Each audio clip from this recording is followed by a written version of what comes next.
M. Robert Casey et M. Serge Lemire relatent le parcours professionnel qui les a menés à l'usine Alcan. Moi, mon nom, c'est Robert Casey de Shawinigan-Sud. Puis j'ai travaillé 30 quelques années à l'Alcan. J'étais opérateur journalier sur les machines de production. Puis les dernières années, j'étais comme inspecteur. Mon nom est Serge Lemire. Je travaille à l'usine Saint-Maurice, anciennement Câblerie Alcan, depuis 24 ans. J'ai 65 ans et je continue à travailler. Je suis un précédent pour l'usine de continuer à 65 ans.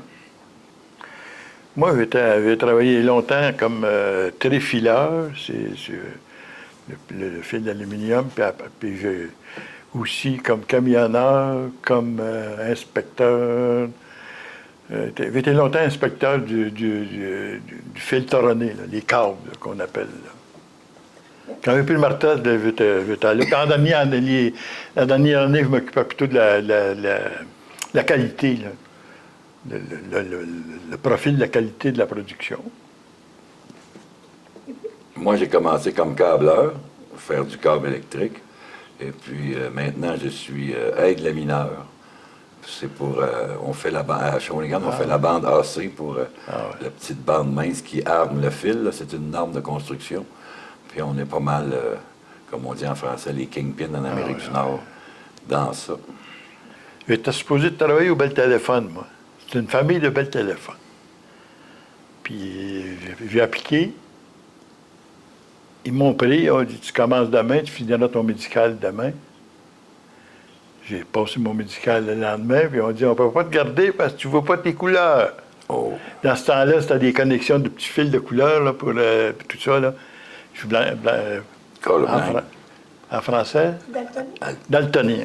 Mais à 70 chose de même. Ça fait qu'au Bel Téléphone, j'ai fait application à l'Alcan, puis ils m'ont pris à l'Alcan ici, au plan 1. Je vais mieux ici qu'au plan 2, parce que dans le temps, là, c'était sur les relèves que je vraiment travaillé sur les relèves, mais on ne travaillait pas les fins de semaine jamais. C'était du lundi au vendredi dans ce temps-là. Moi, j'étais chez Pratt & Whitney à Longueuil.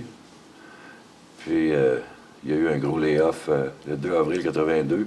Sur 6 000 employés en ont slacké 2000. J'étais là-dedans. Je pensais d'y retourner, mais je me suis aperçu qu'il y a eu une grosse récession dans les débuts des années 80. Alors, j'ai commencé à travailler dans l'hôtellerie dans la région. Puis, à un moment donné, j'ai bien vu que l'hôtellerie, ça fait un temps. Un voisin qui est arrivé du travail avec une tasse de café, câble Alcan, usine Saint-Maurice, la calotte, le gros sourire. Qu'est-ce qui se passe? Bien, je suis engagé. Puis j'ai été visiter ça après souper avec lui. Puis j'ai dit, oh, je reconnais une coupe de visage. Parce que moi, l'Alcan, pour moi, c'était juste le boulevard Saint-Sacrement, la fonderie. Fait que j'ai commencé à faire des démarches pour travailler là. Puis je l'ai eu. Ça fait 24 heures. Pas d'expérience. C'est l'expérience de la vie ordinaire de travailler physiquement, en parenthèse, là. Non, du tout. Mais moi, j'ai étudié à Shawinigan en mécanique auto, diesel, hydraulique pneumatique. Puis c'est ça qui m'a ouvert la porte pour Pratt & Whitney à Longueuil. Mais c'est assez spécifique, comme monsieur disait, le travail qu'il y a là. Il ne se donne pas de cours de câbleur. Tu apprends avec des formations. Et avec des chums.